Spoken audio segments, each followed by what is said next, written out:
Hi guys, this is Conor J. We're going to be talking for sale by owners today. We're going to be talking the top 5 pros and cons of selling for sale by owner. Let's get into it.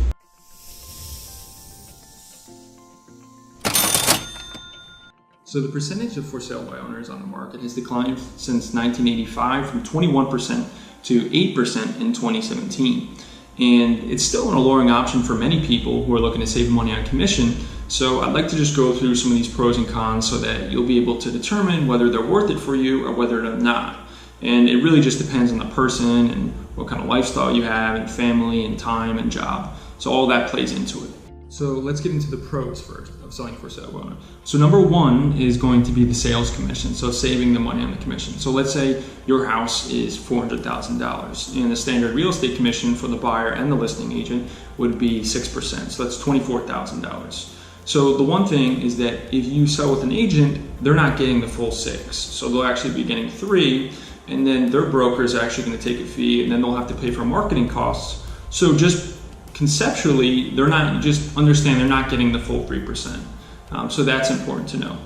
Secondly, so most people are going to assume that by not using a listing agent, they'll save that 3% commission.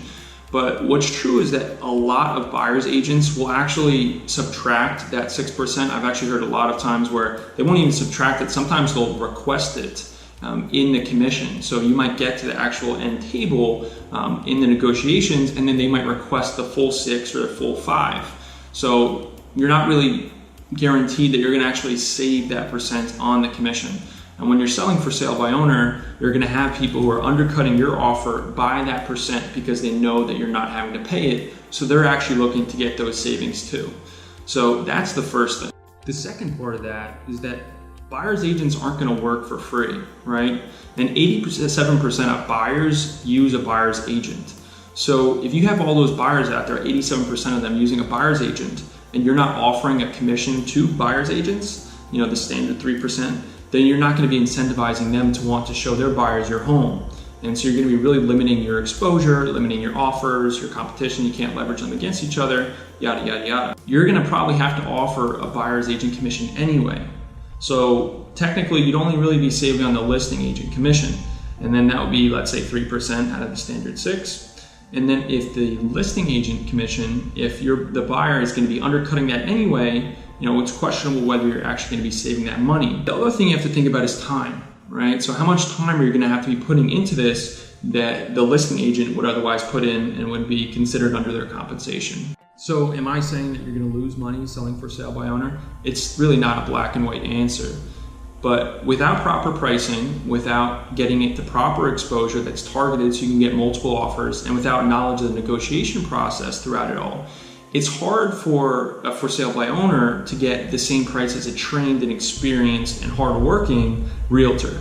Now, that doesn't take into account, the subpar ones or the ones that, the realtors who aren't going to really work for your property. Maybe with them, you won't save as much. Maybe they're not going to work to get you that extra 2% that you're going to win back with the commission. So it really all depends on how good your agent is. But in general, the knowledge, the exposure, and the negotiation, it's going to be hard for you to get that same offer as a realtor. The second pro about putting your home for sale by owner is that you have full control, which is nice because then you get to choose when the open houses are, when people are coming in, you know exactly what's going on at all times, and you're obviously going to trust yourself. So that's one of the biggest things, is that when people get caught with real estate agents that they don't trust or they're not happy with and they don't really have full control, and maybe they're stuck in an agreement with them for 6 months or 9 months, that it's tough and it's frustrating. So the second benefit is that you have full control. The third benefit is the personal knowledge of your home, right? So no one knows your home better than you. And if you go with an agent and they don't really extract all that from you and get the knowledge and the personal insights that you have, then maybe they're not going to describe it as well as you, and they won't be as persuasive as you. So being that you're the homeowner, being that you might have lived there for 5 years, 10 years, 15 years, you might be more persuasive than a realtor. Now, the one drawback from that is that you also are more emotionally connected. So when people come to see your property at open houses and stuff and they give you negative feedback, you're inherently going to be a little bit more emotional and confrontational about it a bit. You know, it's hard to not take it personally when it's your home. So that's the one benefit of a realtor, is that they're going to be able to take it more neutrally and objectively, and it can be sometimes hard to extract yourself from the situation when you're close to that home. So let's get into a couple of the cons about going for sale by owner. Number one is going to be legality and negotiation. So if you don't know all the legal aspects of selling your home, then you could get yourself in some liability in terms of disclosures and stuff like that.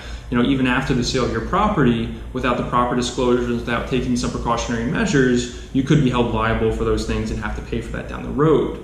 And so that's something that a realtor would help you out with. If you're going to go the for sale by owner route, definitely consult a real estate attorney, especially with the contracts. Con artists as well that will target for sale by owners because they know that they might not be as familiar with the contracts. So definitely consult a real estate attorney if you are going to go the for sale by owner route. Number two is going to be properly pricing your home. And that's going to be done by looking at what's sold in your area within the same characteristics of your home in a short period of time, usually the last 45 days, what's actively on the market. And then you're also going to want to look at what's expired, and what's pending. Because those are all different factors that are going to go into what your home is worth. And then you're going to have to look at upgrades and all of that stuff. So one of the reasons why it's a negative is because aggregating all this data and using it correctly to get your CMA or your comparative market analysis to be as similar to what an appraiser is going to eventually appraise it at is crucial. The other reason is because of competition, right? So if you don't already know when going for sale by owner and selling your home with, for sale by owner or an agent, it's a competition. So you need to be able to properly price your home against your competitors, or else you're going to be selling their houses and not yours. If you price your home too high, then you're not going to get the exposure you want. And, for example, if someone's searching on Zillow and your house is maybe worth $360,000, but you decide to go above at $400,000. Well, if they put their filters on at $350,000 to $375,000, you're not going to be showing up. And that could be happening over and over and over again. And maybe that's a person who really could buy your home at the end. So getting that price properly is crucial. In fact, the time when it's most likely your home is going to sell is between the first 20 to 40 days. So if you're missing out on that period by not properly pricing your home, you're going to be missing out on potential offers, which you could then use to leverage against each other and get more favorable terms and get a higher price. Number three is going to be limited exposure and appeal.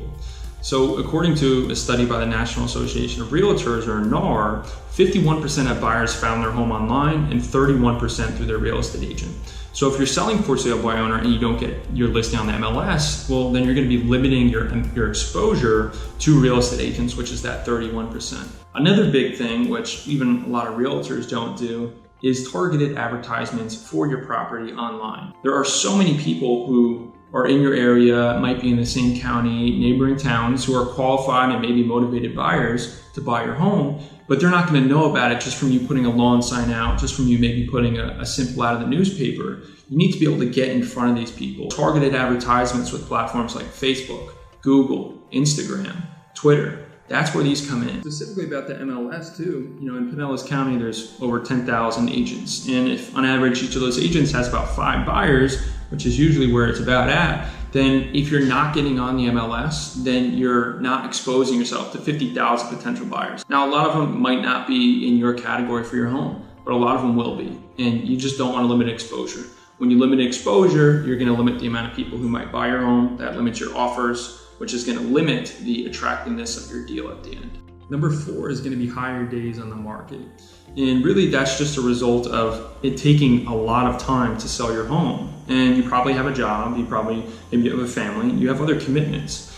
And selling your home takes a lot of time. You have to be able to answer calls at all times during the day. Maybe someone's passing by, maybe a realtor is showing another home in the area and they want to see yours. You have to be able to hold open houses all the time. You have to be able to aggressively and actively market it.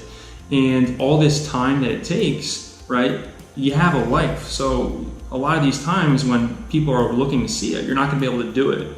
And when you don't get as many people in front of your house, when you're not able to show it at all times, when you're not able to keep organizing open houses and a broker open house and a mega open house, then you're just going to be limiting your exposure, and then that's going to result in a higher days on market. Number 5 is going to be safety.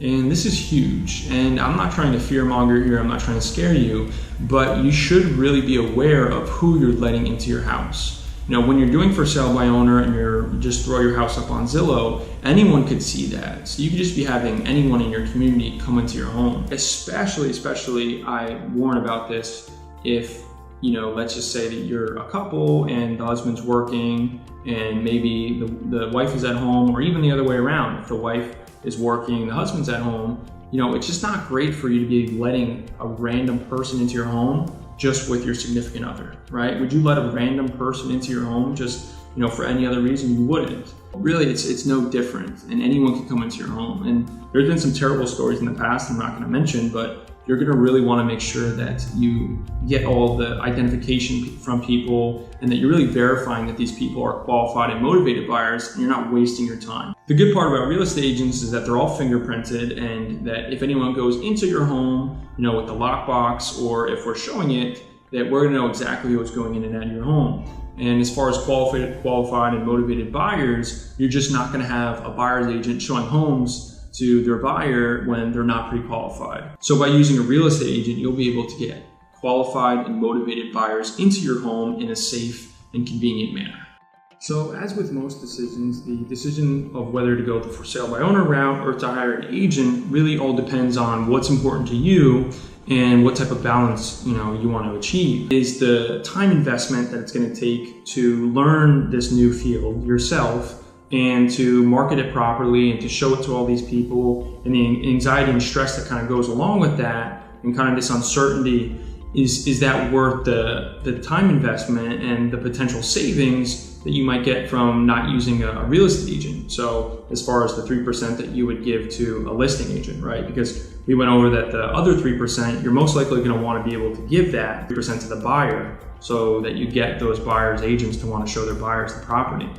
But it's kind of a decision you have to think about for yourself, whether the time investment and the stress is worth the potential savings on the 3%, and that's given you can sell your home just as effectively as a real estate agent. Because if you sell your home for 3% less, then you really didn't make money, or you didn't really save that 3% route. The second thing is just going to be about the safety too and the convenience of it all, right? So whether the safety of selling your home yourself and maybe let your wife sell it or your husband sell it, while you're at work, is that worth it to you, or in the peace of mind and that issue? And that's really a big issue that a lot of people don't talk about, but it's really important safety-wise, because stuff has happened in the past with that. So I'd be amiss to not mention that to you. If you have any questions, let me know. You can email me right there. And also just drop some comments below and let me know what the most important things were for you when you wanted to sell for sale by owner. What were the best things that you saw out of it, the best benefits, and what were the negative things? What was your pros and cons list? I love to hear them